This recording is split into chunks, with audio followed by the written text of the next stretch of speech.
Você pode aplaudir o Senhor? Glória ao nome do Senhor. Pode se sentar. Paz do Senhor a todos, amém? Sou o profeta Paulo Ricardo, um dos ministros aqui da casa. Sejam todos bem-vindos. Também os que nos acompanham pela TV Rica, Deus abençoe. O Alexandre, meu sobrinho, me lembrou, dá um abraço especial para o Mateus e para a Sabrina, que está nos acompanhando. O Mateus fez uma cirurgia e tem nos acompanhado pela TV Rica. Deus abençoe, Mateus, sua vida. Amém. Já abra sua Bíblia aí no Evangelho de João, por favor. Você que trouxe, que pode. Hoje em dia não ficamos sem Bíblia, né? Temos a Bíblia no celular, no tablet, em todo lugar. João 5. Mandar um abraço também para a Cíntia, para os meus filhos que ficaram em casa. A Letícia está meio com virose. E aí ela ficou lá, de molho. João 5. Nós vamos ler o versículo de número 1 em diante. Nós vamos ler alguns versículos aqui. João 5:1 diz assim: Passadas essas coisas, havia uma festa dos judeus e Jesus subiu para Jerusalém. Ora, existe ali, junto à porta das ovelhas, um tanque, chamado em hebraico Betesda, o qual tem 5 pavilhões. Nestes jazia uma multidão de enfermos, cegos, coxos, paralíticos. Versículo 4.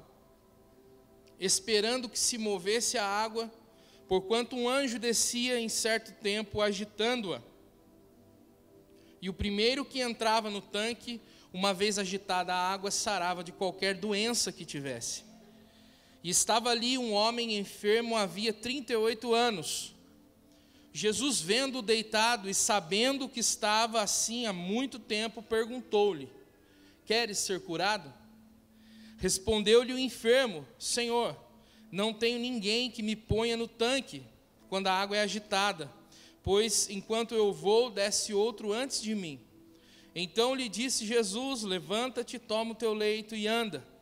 E imediatamente o homem se viu curado, e tomando o leito, pôs-se a andar.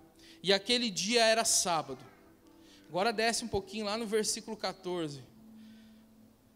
Mais tarde, Jesus o encontrou no templo e disse: Olha, que já estás curado, não peques mais, para que não te suceda coisa pior. Amém? Vamos orar, eu quero orar com vocês antes. Curva sua cabeça, você que quiser também, feche seus olhos. Pai, nos rendemos, Senhor, a Ti, a Tua vontade e o Teu querer, Senhor. Todo o tempo aqui, Senhor, nós temos visto que o Senhor tem conduzido, que o Senhor tem ministrado os nossos corações, a cada palavra, a cada oração, e queremos continuar nesse ambiente, Senhor. Um ambiente de entrega, um ambiente de adoração, um ambiente de rendição. Nós só estamos aqui, Senhor, porque a graça nos alcançou. E nós queremos, Senhor, usufruir, Senhor. Nós queremos nos deleitar, Senhor. Nós queremos, Senhor, viver a graça do Senhor todo o tempo. Toma, Senhor, as nossas mentes. Toma, Senhor, tudo, Senhor, nós colocamos cativo ao Senhor, para que o Senhor reine neste momento, Senhor, através da Tua palavra e da Tua revelação. Senhor, eu entrego a minha vida mais uma vez diante do Senhor, que o Senhor possa fluir conforme a Tua vontade, Senhor. Em nome de Jesus, amém, amém. Amém, irmãos? Nós lemos um texto que fala do tanque de Betesda. E nesse texto há uma coisa interessante que, se você observar na sua Bíblia, no versículo 4, ela tem uma coisa que os outros versículos não têm. Ela tem aqui, dentro do versículo 4, ela fica dentro de colchetes, né? Está assim na sua Bíblia? Tá, né? Esses colchetes, eles representam assim, na literatura aqui da Bíblia, nesse ponto, que é um texto que foi um acréscimo, né? Um texto que foi colocado como um acréscimo, mas que alguns estudiosos e teólogos, eles têm vários pontos de vista a respeito desse texto. Que texto é esse, né? Diz aqui que eles esperavam que um anjo descesse e movesse as águas. E e que quem descesse nas águas mexidas eram curados. Alguns teólogos acreditam que esse anjo descia mesmo. Alguns teólogos acreditam que não existe anjo nenhum. Mas isso não vem ao caso, eu só estou colocando para você uma informação. Mas o que eu quero que vocês fiquem comigo nesse texto é o que aconteceu quando Jesus iniciou um diálogo com aquele homem que já estava ali há 38 anos. Repita comigo, 38 anos. Não é 38 dias, nem 38 meses, é 38 anos. Se Deus quiser, eu vou chegar aos 38 anos, né? Eu tenho 37 e esse ano eu faço 38. É verdade, não estou mentindo, sei que não parece, mas 38 anos, irmãos, a minha vida inteira. O cara passou a minha vida inteira ali do lado daquele tanque, esperando as águas se moverem. E o foco para que você e eu hoje possamos absorver tudo que Deus tem para nós através deste momento da palavra também, é que Jesus, quando iniciou uma conversa, um diálogo com ele, Jesus sabia das condições dele, Jesus sabia como ele estava e o que ele aguardava e o que ele esperava. Amém? O texto é bem claro quando diz que Jesus sabia. Eu vou ler de novo para vocês verem. Versículo 6, Jesus vendo-o deitado e sabendo que estava assim há muito tempo. Repita assim comigo, Jesus sabe. Amém? Você crê nisso? Às vezes a gente tem uma falsa sensação de que ele não sabe de nada, né? Às vezes a gente tem uma falsa sensação de que ele não está vendo nada. Às vezes a gente olha para a nossa vida e fala, caramba, né? Será que ele está vendo mesmo? Mas isso é uma mentira, como foi ministrado aqui por pastora Zelinda. A gente precisa viver a realidade de Deus nas nossas vidas, amém? Jesus sabe de todas as coisas, meu querido. Jesus sabe de tudo que você sente, de tudo que você passa. Jesus sabe a semana que você teve. Jesus sabe tudo, Ele sabe. Tem semanas que são as semanas, né? Eu não sei vocês aí, mas essa semana que eu passei foi a semana para mim. Foi uma semana difícil. Em todos os aspectos, foi uma semana bem dura. E eu acho que para mim o mais duro de uma semana não tem a ver nem com as coisas que acontecem fora, mas as coisas que estão acontecendo dentro de mim. E a semana foi uma semana que eu fiquei muito mexido com algumas coisas, processos, né, que todos nós passamos. Mas glória a Deus porque Ele nunca falta. Ele está em todas as semanas, amém? Amém? Você crê nisso? Ele está em todas as semanas. Uma vez eu perguntei para Deus por que Jesus disse, né, para Ele, lá na cruz, Pai, por que me desamparaste, né? Aí Ele me deu uma resposta, Ele deu uma resposta para mim muito simples, muito legal, que eu guardei no meu coração. Ele falou assim, eu naquele momento eu me ausentei do filho, do meu filho, para que eu nunca me ausentasse de vocês. A morte dele, irmãos, conquistou, sabe o quê? Conquistou aquilo que Jesus disse aos discípulos, eu tenho que ir, mas virá aquele que estará convosco todos os dias da sua vida. Então, irmão, independente da semana, ele estava lá, e ele vai estar lá sempre. Amém? Então esse texto, Jesus inicia uma conversa com aquele homem, e ele sabia do que estava acontecendo, e ele inicia dizendo assim, queres ser curado? Ele fala para aquele homem, queres ser curado? E hoje a palavra, eu acredito que ela vai na sequência daquilo que já tem sido ministrado. É muito gostoso saber que o Espírito Santo, ele alinha as coisas. E quando o Senhor ministrou no meu coração essa palavra, Ele me deu essa mensagem, Ele me deu uma palavra. E a palavra é condicionada. Repita comigo, condicionada. E juntamente com essa palavra veio vida condicionada, mente condicionada. E aí eu fui procurar, né, a palavra condicionada. A palavra condicionada significa dependente de condição. Então o que é algo condicionado? É algo dependente de condição. Uma mente condicionada é uma mente dependente de condição.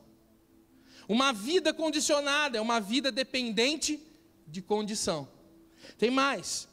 A palavra condicionada significa também ligado a, dependente de, vinculado a.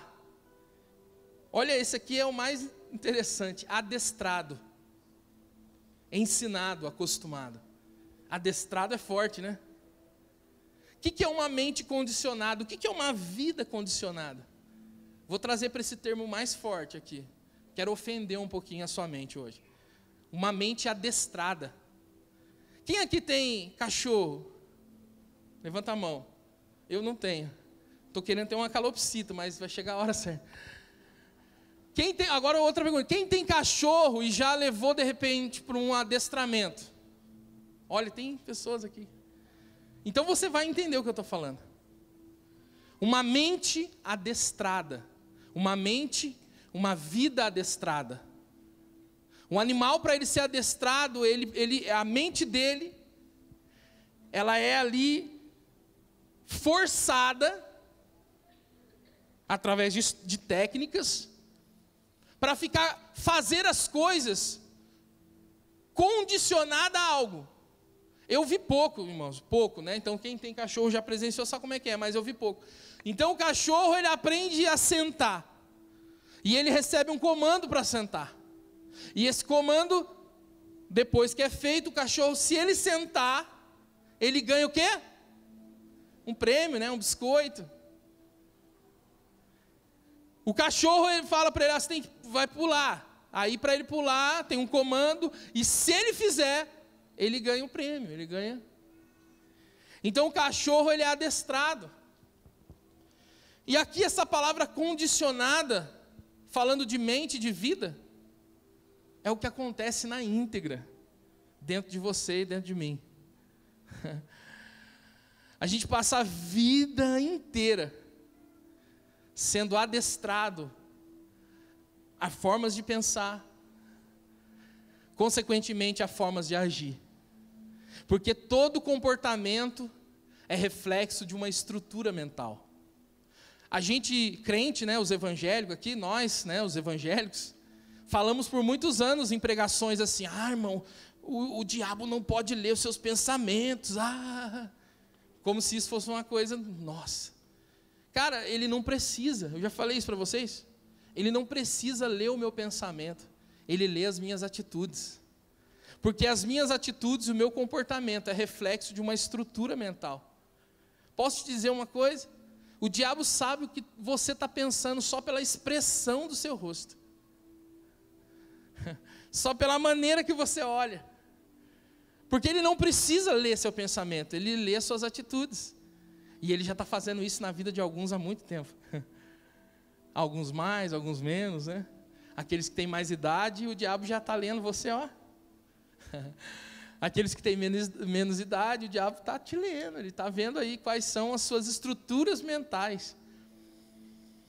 E uma mente condicionada, e uma vida condicionada é uma vida que depende de condições.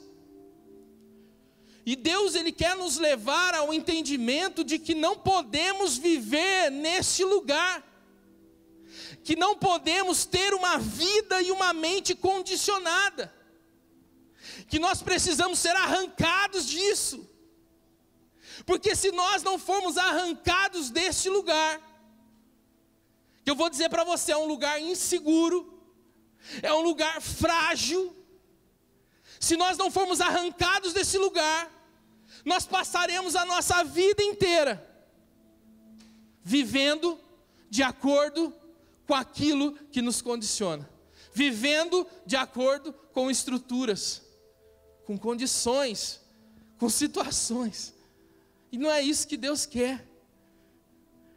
Sabe, olhando aqui para todo mundo aqui ministrando agora, eu tenho uma impressão assim no meu espírito, parece que eu já preguei essa mensagem, mas na realidade não é que eu preguei essa mensagem, né? A gente ouve a Deus, escreve, e parece que tudo concorre para o mesmo lugar. Não é, irmão? Sabe o que significa isso? Significa que existem muitas estruturas que precisam ser rompidas ainda na sua vida e na minha vida, amém?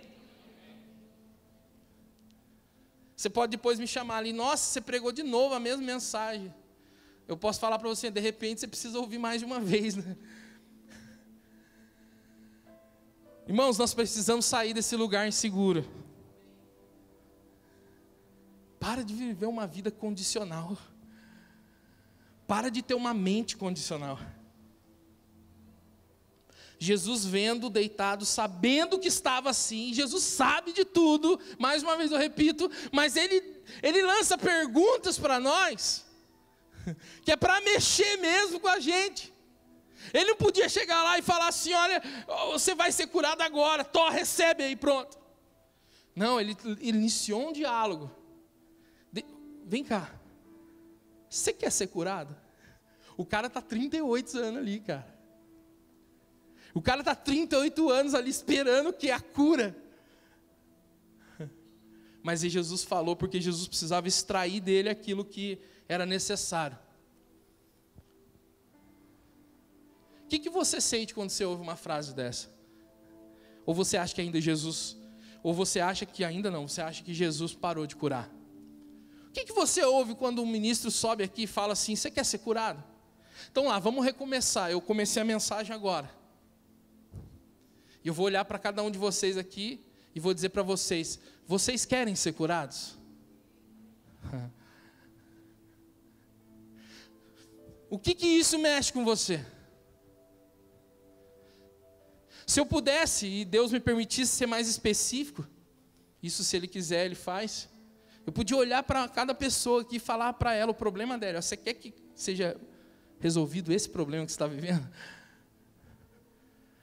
Porque Deus vê cada um, Deus vê cada situação. Mas esses tipos de palavras, elas mexem com a gente. Vamos observar, 38 anos ali, ouvindo e vendo muitas coisas acontecendo, tentando alcançar aquilo que ele mais queria, 38 anos ali. Jesus chega diante dele e solta a simples pergunta, você quer ser curado? E ele poderia soltar uma simples resposta, eu quero. Mas não foi isso que ele fez. Mas não foi isso que ele liberou. Quando Jesus disse para ele, você quer ser curado? Parece que a pergunta foi outra. Sabe por quê? Por causa de uma mente condicionada. Uma mente condicionada, ela só ouve comandos. Olha, presta atenção, irmãos. É simples e complexo ao mesmo tempo. Você quer ser curado? Foi essa a pergunta, ele não perguntou nada mais. Ele não perguntou o que estava acontecendo ali. Ele não perguntou por que 38 anos ele estava ali. Ele não perguntou nada disso. Ele perguntou, queres ser curado?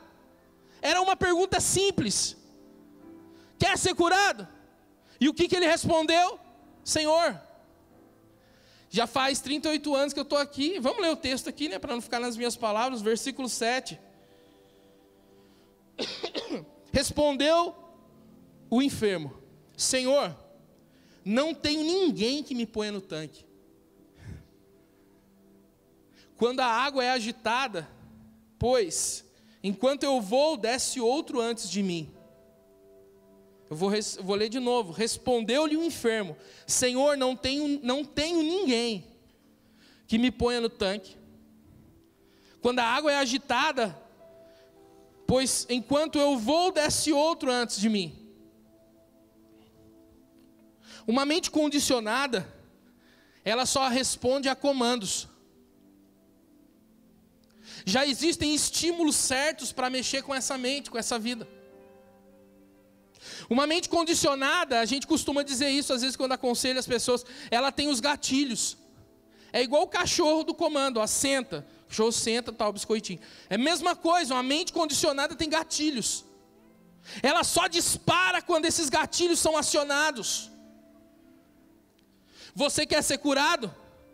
Quando falou de cura, ele não pensou que ele poderia naquele momento receber a cura, não. O que ele pensou? Ele pensou que há 38 anos, ninguém teve a capacidade de ajudar ele, cara.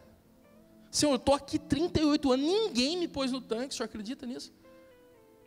Quando eu estou tentando ir, quando a água é agitada, vem outro antes de mim. Irmãos, uma mente condicionada, ela acaba se tornando cega diante da realidade daquilo que Cristo quer fazer.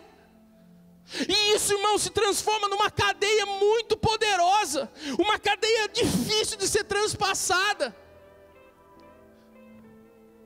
E que a única chave de vencer essa cadeia é descondicionando a mente. Jesus só perguntou isso, cara. Você quer ser curado? O que você sente quando você ouve isso, cara? O que você sente aqui, irmãos? Meus irmãos, igreja do Senhor, nós somos um corpo. O que você sente quando o apóstolo L, o apóstolo Cristiano, a pastora Zelinda e outros ministros que sobem aqui e ministram sobre a sua vida e falam sobre você? Você quer ser curado nisso, irmão? Você quer romper com isso que você está vivendo na sua casa, no seu casamento? Você quer romper com essa estrutura que te aprisiona? Você quer viver isso? E qual muitas vezes é a nossa resposta? A nossa resposta muitas vezes é uma resposta limitada, é uma resposta condicionada, é uma resposta que não foi o que Cristo perguntou. Simples. Jesus perguntou para ele se não tinha ninguém para pôr ele ali. Jesus não perguntou isso. O que é que você tem vivido, irmãos? Qual tem sido o resultado dos seus pensamentos, da sua vida no Senhor? Será que a alegria de viver com o Senhor tem sido maior do que as tristezas que você já viveu ou ainda vai viver? Nós precisamos ser livres. Repita comigo: eu preciso ser livre. Nós precisamos ser livres. Mas o que é liberdade? Eu quero ser livre, porque liberdade é fazer o que eu quero. Nós já aprendemos que não é isso. Liberdade não é fazer o que eu quero. Isso é uma falsa ilusão de Adão. Adão caiu no mesmo erro lá no jardim. A serpente só colocou diante dele a possibilidade de ser livre. E olha o estrago que isso fez. A liberdade não é fazer o que eu quero. A gente, quando é criança, né? A gente quer crescer logo, por quê? Porque a gente quer ser livre. A gente, quando é criança, quer crescer logo porque não quer mais ouvir os pais. Mas isso é uma ilusão de Adão, irmãos. Isso é uma ilusão, uma mentira muito bem contada, que foi contada para Adão e continua sendo contada dentro de você. O problema do pecado, meu irmão, foi uma boa mentira. Satanás precisou somente fazer uso daquilo que era próprio dele, a mentira. Ele só contou uma boa mentira. E essa boa mentira continua enganando a muitos. Liberdade não é fazer o que eu quero. Tem gente que quando fala de paternidade até treme. Eu vou perder a minha liberdade. Tem gente que quando fala, sabe, de se abrir, de se expor. Nós iniciamos aqui a 11ª turma do Renovo. Quem não conhece aqui, o Renovo é um trabalho poderoso de Deus, que Deus entregou essa casa. Um trabalho onde nós ali em grupo podemos tratar muitas coisas relacionadas a Adão nas nossas vidas, compulsões, hábitos. Essa palavra condicionada, ela veio durante uma palavra ali junto no Renovo. E o Renovo é uma ferramenta poderosa que você tem aqui à disposição. Mas tem gente quando fala de Renovo já fica até meio assim, né, com o pé atrás. Porque o Renovo fala de exposição. E a exposição, muitas vezes, para muitos, não é muito legal. Mas, irmão, deixa eu te dar uma notícia. Liberdade não é fazer o que eu quero. Liberdade é fazer aquilo que eu fui criado para ser e para fazer. Liberdade é muito mais do que vontade. Até porque a Bíblia diz em Efésios 2:3, não precisa abrir, diz assim, entre os quais também todos nós andávamos outrora segundo as inclinações da nossa carne. Olha, escute bem, fazendo a vontade da carne e dos pensamentos, e éramos por natureza filhos da ira, como também os demais. Deixa eu te dizer uma coisa, a liberdade que o mundo ou a filosofia prega é uma liberdade somente de satisfazer vontades. Mas como eu vou ser livre se as minhas vontades estão aprisionadas no pecado? Então, na realidade, eu faço a vontade e essa vontade me aprisiona, e essa prisão cresce, e eu mais uma vez, mesmo livre, me torno escravo. É um círculo, né? Não, agora eu sou livre. Tem gente que fica anos na igreja e muitas vezes não alcança no tempo devido àquilo que quer, e aí chega um ponto que não aguenta mais. Vou chutar o balde, Vou chutar o balde, não quero mais saber. Pum, chuta o balde, vai embora da igreja.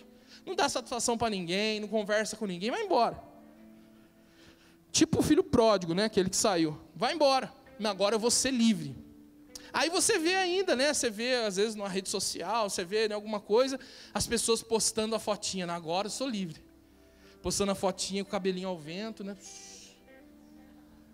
As mocinhas, né? Com o cabelinho ao vento, com o namoradinho do lado, assim, ó. Agora eu sou livre. Homens, os homens também é uma coisa, tudo igual. Achando que agora é livre. Se entregou à vontade. E mal sabe que as suas vontades são escravas de uma natureza. Voltou para dentro de um cativeiro. Então, irmãos, nós precisamos entender que a liberdade é algo muito maior do que vontade.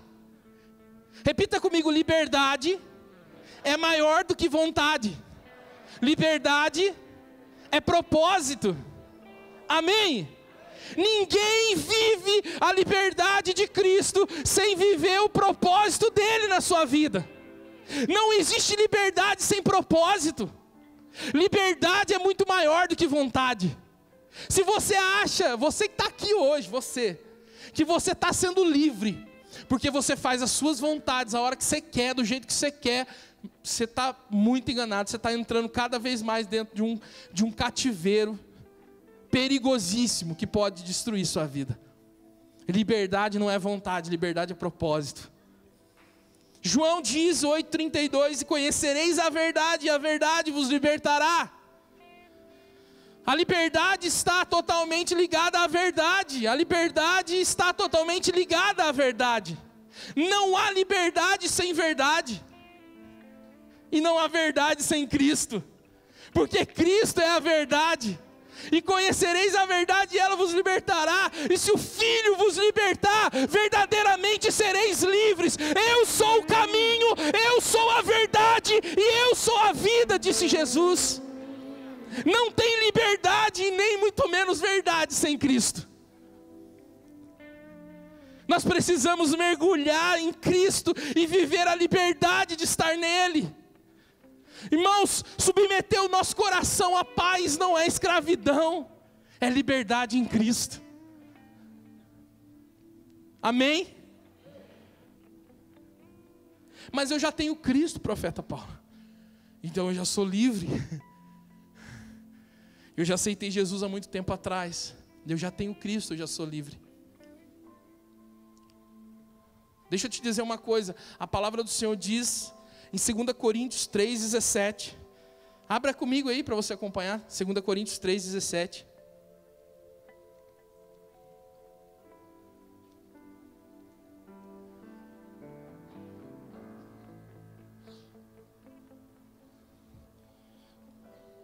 Segunda Coríntios 3,17 diz: ora, o Senhor é o Espírito, e onde está o Espírito do Senhor, aí há liberdade. Amém? Vamos às nossas perguntinhas. Aonde está o Espírito do Senhor? Eu já usei muito esse versículo, sabe, eu vou falar, para botar fogo na igreja, sabe? Ô irmão, aleluia, a palavra do Senhor diz que onde há o Espírito do Senhor é liberdade, então pula essa parte, aquela coisa, né? Mas eu vou usar o texto e fazer a pergunta. Ora, o Senhor é Espírito, e aonde está o Espírito do Senhor, aí há liberdade. Pergunta, aonde está o Espírito do Senhor? Está dentro dos templos? Aonde está o Espírito do Senhor? Irmãos, chega a ser até contraditório esse versículo, né? Vamos lá, vamos nós, uma igreja apostólica e profética, que vivemos o novo pacto, nós sabemos onde está o Senhor, amém? Então vamos lá, todo mundo, onde está o Senhor? Fala assim, ó, em mim. Glória a Deus. Mas o texto me diz que aonde está o Espírito do Senhor há liberdade. O porquê muitas pessoas têm a Cristo há tanto tempo,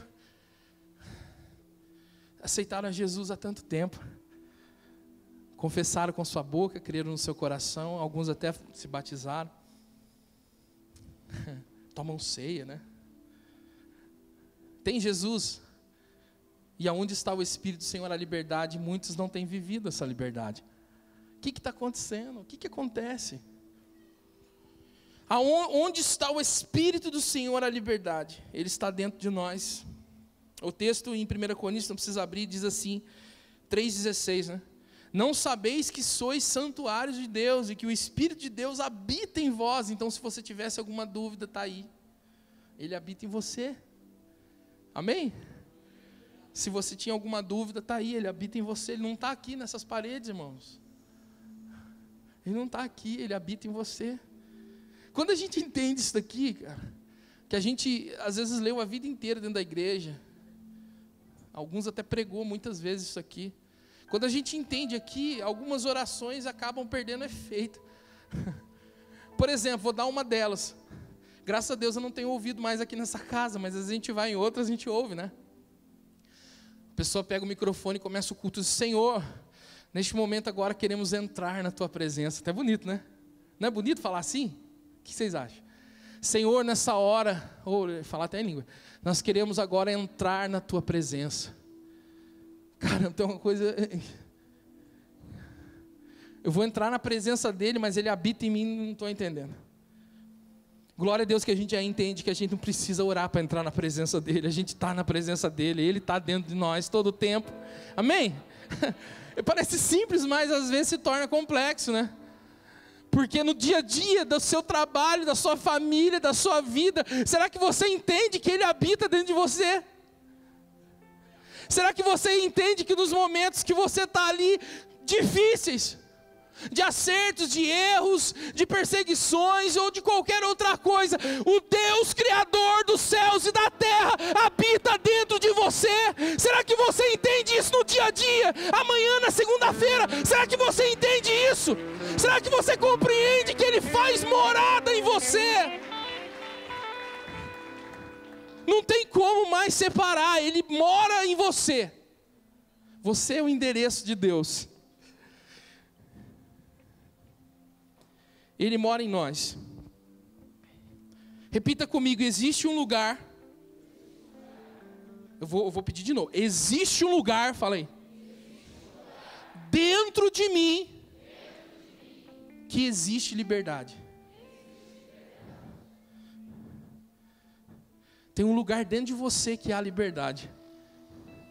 Tem um lugar dentro de você que nenhuma algema ela suporta nesse lugar, ela é destruída. Existe um lugar dentro de você que nenhuma cadeia pode te prender. Existe um lugar dentro de você, irmãos, que você é livre, que você pode ver além daquilo que os teus olhos veem. Existe um lugar dentro de você que você consegue enxergar acima das montanhas dos problemas, das dificuldades e tudo mais. Um lugar que te fez livre. Um lugar que você é livre. Que lugar é esse? Aonde é esse lugar? 1 Coríntios 6,17, não precisa abrir, diz a palavra do Senhor: mas aquele que se une ao Senhor é um espírito com Ele. Repita comigo: um espírito com Ele. Que lugar é esse de liberdade?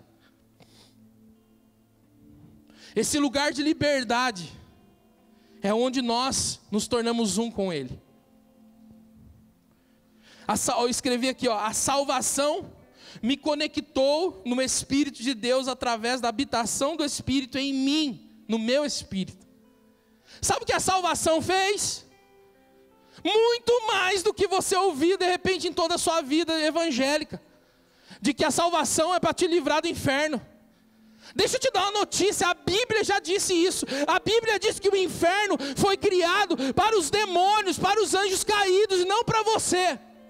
A salvação não só te livrou do inferno, a salvação, meu irmão, conectou a sua vida a Deus. E através da presença do Espírito, Ele habita em você. A salvação deu início a um processo. Um processo, vou usar essa palavra, não sei se está certo. A salvação deu início a um processo habitacional. Essa vem agora, nem está escrito, hein? Será que está certo? Um processo habitacional, sei lá, eu usei isso, porque tem a ver com habitação, né?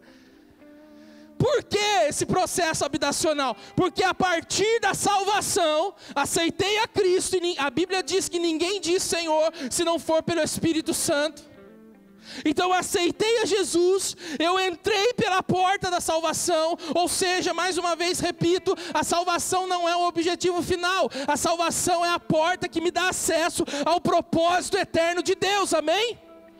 Entrei pela salvação, iniciou um processo habitacional. Primeiro estágio.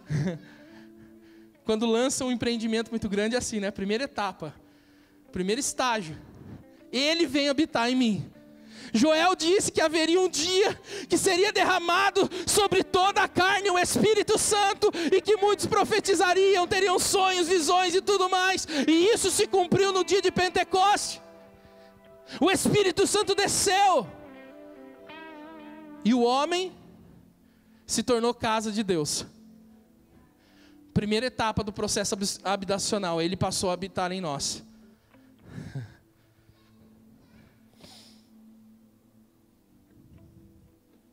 Mas o processo habitacional, ele tem uma segunda etapa. A primeira etapa é importantíssima, de suma importância. Mas a primeira etapa, se ela for paralisada, ela não será completa. O processo habitacional só será completo se for cumprido todas as etapas.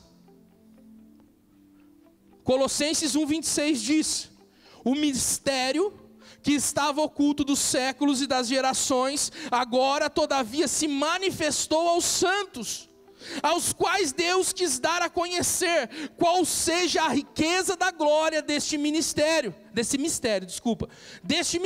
entre os gentios, isto é, Cristo em vós, a esperança da glória. Olha o mistério que estava oculto. O mistério que estava oculto, Cristo em vós. Esse é o mistério. Por muitos anos, quando falamos de evangelho, porque a tradução do evangelho é boas novas, né? Por muitos anos, quando falamos de evangelho, achamos que as boas novas do evangelho é a salvação. Mas eu não acredito. Eu acredito que as boas novas, ou seja, aquilo que era importante, que estava oculto, ou seja, o evangelho, as boas novas do evangelho é Cristo em nós. Amém? A salvação é a porta de entrada, para que eu pudesse receber a revelação do mistério oculto, Cristo em vós. A boa nova do evangelho não é a salvação. A boa nova do evangelho é Cristo em vós, a esperança da glória. Entender Cristo em vós é entender que Ele já habita. Amém? Amém ou não? Entender Cristo em vós é entender que Cristo já habita. Amém? Mas aí mais outra perguntinha. Hoje eu estou cheio das perguntinhas. Vai aí a perguntinha. Ele habita em você. Mas e você? Aonde habita? Aonde você habita? Não vai passar seu endereço para mim, tá? Seu CEP, né? 12.062.400. Aonde você habita, meu irmão? Escute. Ter Cristo habitando em nós é algo imutável. Repita comigo. Ter Cristo habitando em mim é imutável. Você crê nisso? Se você crê nisso, irmão, tem algumas coisas teológicas que a gente não precisa nem discutir mais. Deixa pra lá. Ter Cristo habitando em mim, isso é imutável. Eu já falei para vocês do café com leite, já, né? Quando a Bíblia diz que o meu espírito se uniu ao espírito do Senhor, se tornou um, é a mesma coisa do café com leite. Eu não gosto muito de café com leite, já compartilhei com vocês, prefiro leite com quick. Mas por que tu não dá risada, cara, quando alguém fala que gosta de quick? Isso é preconceito, cara. Por quê? É errado eu gostar de quick, de morango? É errado, Pê, eu gostar de quick de morango, Pê? Puxa vida, Pê. Ah, não, eu prefiro de morango geladinho. Então vamos lá, vou voltar para o café com leite, que é mais tradicional, né? Mais tradicional, mais religioso. O Espírito do Senhor se uniu ao meu espírito, café com leite. Você já tentou colocar café com leite e separar os dois depois? Tem como? É a mesma coisa, irmãos. A habitação do Espírito em nós é imutável. Tem umas teorias, né, teológicas que cai por terra. Deixa quieto. Então vamos lá. Isso é poderoso. Mas eu vou pedir para você repetir comigo aqui essa frase. Ó. Você vai ser herege junto comigo. Ó. Repita assim comigo. Ter o Cristo habitando em mim é imutável. Mas esqueci o resto. Ah, não, tá certo, é assim. Eu vou falar sozinho agora. Ficou sem sentido o que eu escrevi aqui. Eu escrevi rápido. Ter Cristo habitando em nós é imutável, mas pode não nos mudar. Não, ficou nada a ver, ficou sem nexo. Deixa eu virar a página aqui. Eu vou explicar. Na realidade, vocês dão risada, mas é uma coisa que faz muita gente chorar. Vou te explicar por quê. Quando nós aceitamos a Jesus, Ele passou a habitar dentro de nós e isso ninguém pode mudar. Eu já falei de desviar, né? O que eu acho, né? Você pode desviar hoje, ir embora para onde você quiser, viver no mundo. Ele vai continuar habitando em você, isso é imutável. Não tem como perder a habitação do Espírito Santo. Amém? Só que tem um detalhe, a perguntinha que eu fiz, aonde é que você habita? Sabe qual é o 99,9999% do problema das pessoas? É que elas têm a habitação do Espírito, mas não habitam nele. Ou seja, têm a habitação de Cristo, mas não habitam em Cristo. Então tem gente que passa anos da sua vida sendo a habitação do Espírito Santo, mas não aprendendo e não desenvolvendo, não amadurecendo em habitar nele. E esse é o problema. Então o que eu tentei fazer vocês repetir é isso. Ter a habitação do Espírito é imutável, mas isso muitas vezes não me muda. Eu não sei você, eu vou fazer uma pergunta aqui, mas quem aqui conhece pessoas que às vezes estão há anos dentro da igreja? Há anos dentro da igreja, sentando no mesmo lugar, ouvindo a palavra, cantando louvores, batizado, ouve, fala em línguas, tudo. Mas você olha para a vida da pessoa e parece que não muda. Aí entra o questionamento, por que não muda? Ela não tem Jesus? Não, ela tem Jesus. O problema é que Jesus não tem ela. Qual que é o problema? O Espírito Santo não habita nela, não. O Espírito Santo habita nela. O problema é onde é que ela habita. Então esse é o problema. Uma mente condicionada, uma vida condicionada é uma vida de alguém que ainda não aprendeu a habitar em Cristo. E aí, irmãos, a verdade é que a gente passou anos da nossa vida ouvindo um evangelho que eu tinha que lutar contra a minha carne. A gente passou anos da nossa vida ouvindo um evangelho que eu tinha que jejuar, orar, ir para o monte, fazer campanha para vigiar, para poder vencer a minha carne e não pecar. Então a gente aprendeu, a nossa mente foi condicionada a fazer um monte de coisa aqui fora, orar, jejuar, ler a Bíblia, fazer tudo isso que é evangélico, que é crente, para poder vencer pecado da carne. E aí você viu um monte de gente, até vencendo o pecado da carne por um tempo, mas totalmente entregue à sua alma.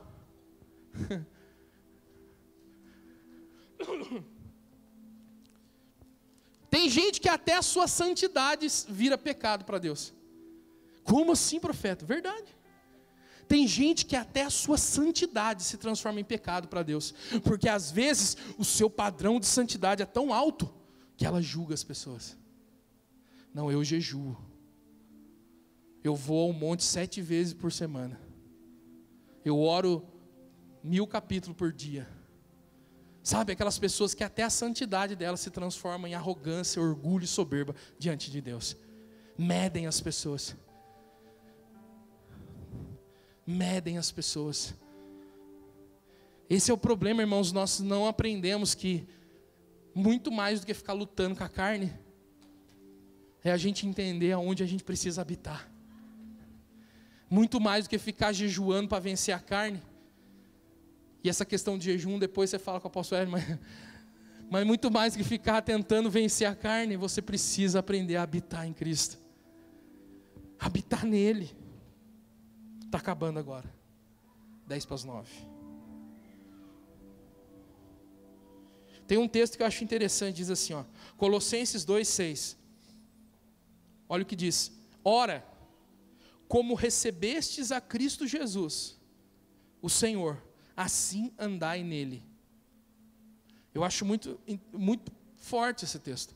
Portanto, assim como recebestes a Cristo Jesus, o Senhor, assim também andai nele.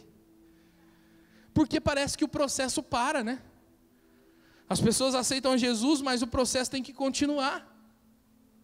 Tem que continuar um processo. A salvação, como eu disse, é a entrada, não o fim. Como eu posso andar em Cristo? Repita comigo, como eu posso andar em Cristo?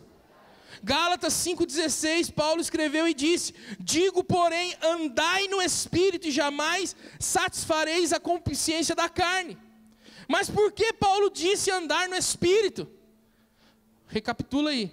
Porque hoje, quando eu ando no Espírito, eu ando em Cristo. Porque Cristo já se tornou um Espírito comigo, amém ou não? Vocês estão entendendo? Antigamente essa expressão andar no Espírito tinha mais a ver com o pecado. Hoje em dia não, hoje em dia a gente entende o novo pacto. Quando Paulo diz para andar no Espírito, está falando assim, ó, se renda ao governo de Cristo. Porque no teu Espírito há um governo. No teu Espírito há um governo agora, você já não é mais um desgovernado. Você pode viver o governo de Cristo hoje. Você pode ser governado por Ele hoje. E não tem o que quebre uma mente condicionada, uma vida condicionada, a não ser o governo de Cristo. Por que Paulo disse andar no Espírito? Por isso não desanimemos, pelo contrário, mesmo que o nosso homem exterior se corrompa, contudo o nosso homem interior se renova de dia em dia. Repita comigo, eu tenho um homem exterior e um homem interior. As mulheres também dizem isso, no sentido da humanidade, né? Vocês entendem. O que é ter um homem interior? Tem que explicar, né? Porque senão... O que significa ter um homem interior e um homem exterior? Que o texto diz que mesmo que o meu homem exterior se corrompa, mesmo que meu homem exterior esteja passando qualquer coisa de problema e tal, o meu homem interior se renova. Vocês sabem já quem é o seu homem exterior, o seu homem interior? Então eu vou dizer, para quem sabe vai escutar de novo. O homem exterior é composto pela sua carne, a sua natureza adâmica e a sua alma. O homem exterior é composto pela sua carne, natureza adâmica e pela sua alma. E quem é o seu homem interior? Seu homem interior é o seu espírito junto com o Espírito do Senhor, junto com Cristo, que se tornou um lá, o café com leite. Amém? Vocês entenderam isso? Então mesmo que o seu corpo, mesmo que a sua alma esteja corrompida, esteja desgovernada, esteja condicionada, esteja ferida, esteja sofrendo, esteja em depressão, mesmo que tudo isso esteja acontecendo no âmbito da sua alma, existe um homem interior que tem um renovo para você, e este homem interior é o Cristo vivo que habita dentro de você, e aí há liberdade. Está dentro de você, a liberdade está dentro de você, está dentro de você, habita, está aqui, está dentro de nós. Esse homem interior que se renova está dentro de nós. Glória a Deus por isso, glória a Deus por isso. Ser um com Ele é manifestar a sua mente. A pastora Zelinda estava falando isso aqui. Manifestar a mente de Cristo. Agora pergunte para mim, aonde está a mente? Quando a gente fala ter a mente de Cristo, estava conversando isso com o pastor Hugo. O pastor Hugo está aí? Não vi ele hoje, não, né? Estava conversando isso com o pastor Hugo. Quando a gente fala assim, eu preciso ter a mente de Cristo, né? Dá uma impressão assim que a mente de Cristo vai entrar no lugar da nossa mente. Mas não é isso. A nossa mente, que são a razão, as vontades, está na nossa alma. E aonde está a mente de Cristo? Está no nosso espírito. Então quando a Bíblia fala ter a mente de Cristo, mais uma vez está convergindo, está dizendo assim, eu preciso estar no Espírito, eu preciso estar nesse lugar, porque no Espírito há uma mente predominante, há uma mente que governa, há uma mente que estabelece justiça e não como a minha justiça. Ter a mente de Cristo.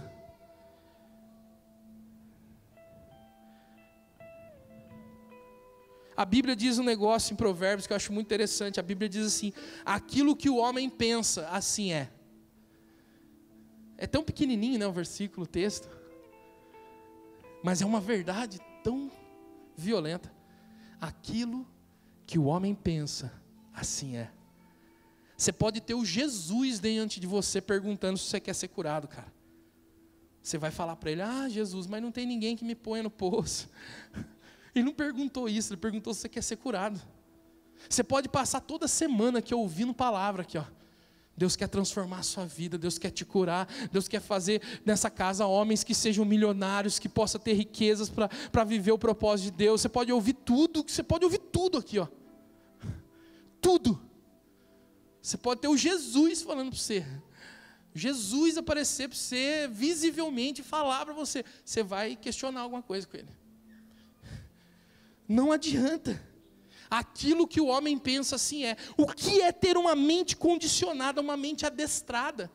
Deixa eu te dar uma notícia. Você aprendeu, você foi treinado, você foi adestrado a pensar isso de você que você pensa. Você passou a vida inteira sendo treinado a pensar isso de você que você pensa. Sabe isso que você pensa de você quando alguém vem ministrar o que você pode fazer e de repente você pensa: ah, eu não. Você foi treinado para pensar assim. Isso é uma mente condicionada. É tão difícil a gente acreditar, por quê? Porque a gente foi treinado a vida inteira.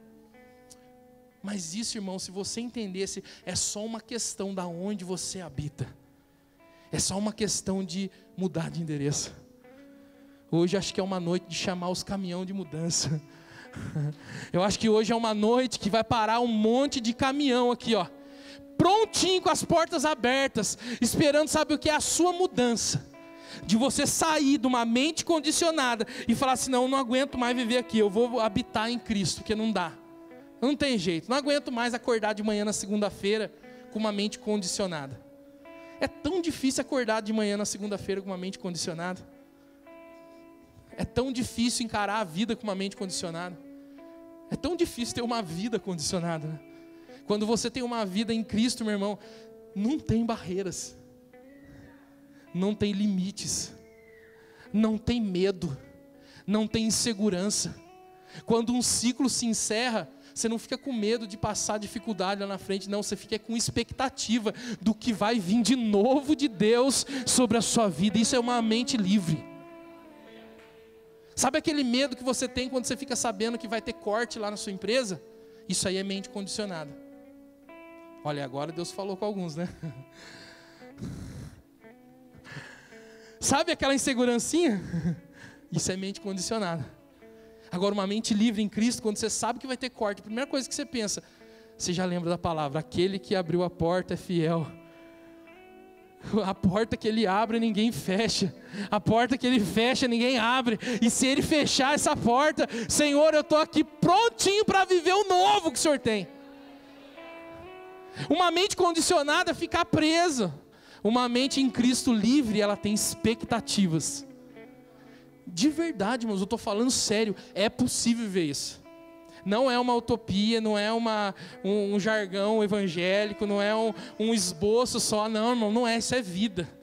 Isso é verdade, cara. Verdade. Se você habita em Cristo, você não tem mais medo, você não fica inseguro, você fica com expectativa do que vem de novo de Deus para a sua vida. Habitar nele é estar num lugar seguro. Eu vou ler o último texto aqui para a gente encerrar. Acho que aqui é o último mesmo. É o último. Não, é o último, não, é o penúltimo. Gálatas 1,15. Quando, porém, ao que me separou antes de eu nascer, Paulo, né, falando. Paulo estava escrevendo aos Gálatas. Quando, porém, ao que me separou antes de eu nascer e me chamou pela sua graça, aprouve revelar seu Filho em mim, para que eu pregasse entre os gentios sem detença, não consultei carne e sangue. Deixa eu te dar um detalhe. Sabe o que é maturidade? Às vezes a gente fica, né, vagueando assim, em alguns pensamentos. O que é maturidade? Tem gente que acha que maturidade é idade. Idade traz experiência. Isso eu concordo. Quem tem mais idade tem mais experiência do que já viveu. Isso é notório. Mas maturidade não é idade. Eu conheço novo convertido que é mais maduro do que crente que tem, 1000 anos de igreja, cara. O que é maturidade? Maturidade está nisso. O texto diz, Paulo diz, revelar seu Filho em mim. Repita comigo, em mim. Essa palavra em mim é diferente de para mim. Amém? E o que é maturidade? Maturidade é quando eu saio do nível da revelação para mim, para viver o nível de revelação em mim. O que é a revelação para mim? A revelação para mim é quando eu me converto, escute, e eu preciso que Deus faça coisas aqui fora para provar para mim que Ele é Cristo e que Ele quer governar a minha vida. O para mim está relacionado a coisas de fora para dentro. E esse processo todo mundo passa. Essa etapa, Paulo descreve isso, quando eu era menino, falava coisas de menino, vivia coisas de menino. Então, a maturidade nesse nível, para mim, é que todo mundo passa. A gente precisa ver coisas acontecendo fora. A gente precisa que Deus faça coisas. Isso é revelação para mim. Só que, irmãos, a gente precisa amadurecer. Deixa eu te dar uma notícia aqui, Você que é novo convertido, ou você que já tem 1000 anos de igreja e ainda não amadureceu. Deixa eu te dar uma notícia. Vai chegar um momento que não vai precisar mais acontecer nada fora, porque já vai existir uma convicção dentro. Isso se chama em mim. Isso se chama maturidade. Enquanto eu vivo esperando coisas acontecer aqui fora, para mim crer, para mim fazer, para mim obedecer, para mim ser filho, eu ainda estou no nível de criança. Eu preciso ver para crer. Mas quando eu entro no nível de maturidade, meu irmão, pode se explodir tudo que tiver aqui fora. Porque eu já estou tendo a revelação em mim. Não está acontecendo nada aqui, mas aqui dentro está acontecendo algo que só eu posso viver com Cristo, ninguém mais pode, e não tem como explicar isso. Isso é pessoal. Você precisa amadurecer. Será que a sua vida está condicionada ao para mim de Jesus? Será que a sua vida ainda está girando em torno do para mim? Será que você está vivendo uma vida de acordo com as condições que estão acontecendo aqui fora, e Ele ainda está precisando provar para você que Ele não te desampara? Então, o dia que o Senhor me abriu uma porta de emprego, aí o dia que o Senhor me dá um relacionamento, o dia que o Senhor, a gente começa a condicionar a nossa vida ao para mim, a coisa que acontece aqui. Esse é o primeiro nível de maturidade. Não é pecado, irmão, ser imaturo. Pecado é ficar o resto da vida assim. E por que é pecado? Porque o imaturo não manifesta aquilo que a criação aguarda. E a Bíblia diz em Romanos 8,19 que a criação aguarda a manifestação dos filhos maduros, que são os uios. Vocês já ouviram essa pregação aqui, né? Ser imaturo não é pecado, mas viver imaturo, aí sim. Vai chegar um momento, se é que não chegou, que o Senhor não está fazendo mais nada fora, porque Ele está precisando fazer dentro. Ele precisa revelar o Filho dele em você e não mais para você. Sabe o que esses dias eu estava pensando? Eu não sei se é porque eu sou profeta, o Senhor me chamou a profeta, ao ministério, ao ofício, mas a gente acaba não recebendo muita profecia. Não sei se os outros, sei lá o que os outros pensam, né? A gente não recebe mais, cara. Eu recebia tanta profecia. Tudo culto que tinha, vinha alguém falar comigo. Eu falava, nossa, que glória a Deus, Deus falou comigo. Aí eu amadureci. Eu falei, peraí. Eu percebo que o Senhor fala em profecia com aqueles que estão necessitados de ouvir uma voz externa, porque não estão ouvindo a que está aqui dentro. Ah, Senhor, então tudo bem, eu amadureci. Tem gente ainda que se alegra, ai, todo culto Deus fala comigo de fora para dentro. Meu irmão, cabeção, amadurece, cara. Se Ele está precisando falar de fora para dentro, é porque você não está ouvindo de dentro para fora. São detalhes do amadurecimento. Isso aí a gente passa aqui, ó. Oh, Jesus. Mente condicionada. Agora eu vou ler o último versículo e a gente vai encerrar. Colossenses 3:3. Agora eu quero que você leia comigo, vai. Colossenses 3:3. Abra aí sua Bíblia.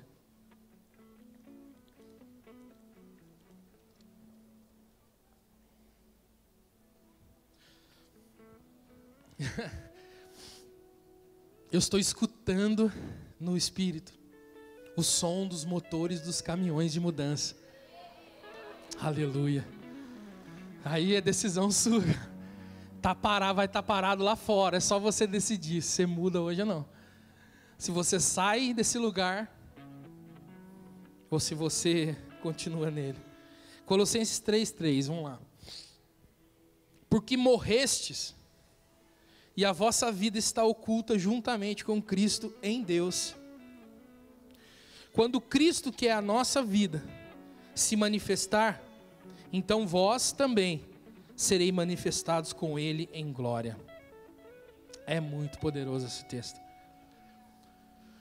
Só nele, podia ter feito a pregação inteira aqui nele. Quando Cristo não.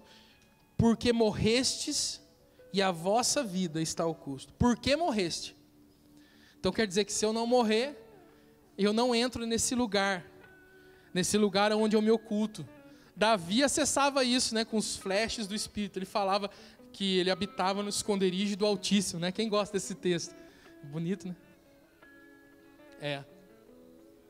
É isso aí, o apóstolo está fazendo lembrar. Esse morreste aqui, irmãos, não é a morte física. É aquilo que a gente falou no começo da salvação. Tem gente que acha que esse morreste aqui é lá no final da sua vida, quando você morrer e acessar a salvação. Não, irmãos. Essa morte aqui é a morte do eu, é a morte de Adão. É a morte que Cristo falou: negue-se a si mesmo, tome sua cruz e siga-me. Quando eu morro, a minha vida está oculta juntamente com Cristo em Deus. É esse lugar que a gente precisa morar. Eu acho que 100% dos aconselhamentos que a gente faz com as pessoas é porque as pessoas não entendem que precisam habitar em Cristo. Elas habitam em todo lugar, menos em Cristo. Elas habitam numa mente condicionada, elas habitam numa estrutura de vida que já viveram, habitam em mentiras, mas menos em Cristo. Quando eu decido morrer, aí a minha vida está oculta juntamente com Cristo em Deus. E quando Cristo, que é a nossa vida, olha que mudança, se manifestar, então vós também sereis manifestos com Ele em glória. Esse texto é completo, é muito forte. Esse texto resume tudo aquilo que a gente tem vivido hoje de evangelho nessa casa, irmãos. Amém? Vocês estão escutando o barulhinho do motor dos caminhões? Então se coloque de pé. Cada um pegue aí a sua mudança. Vamos orar.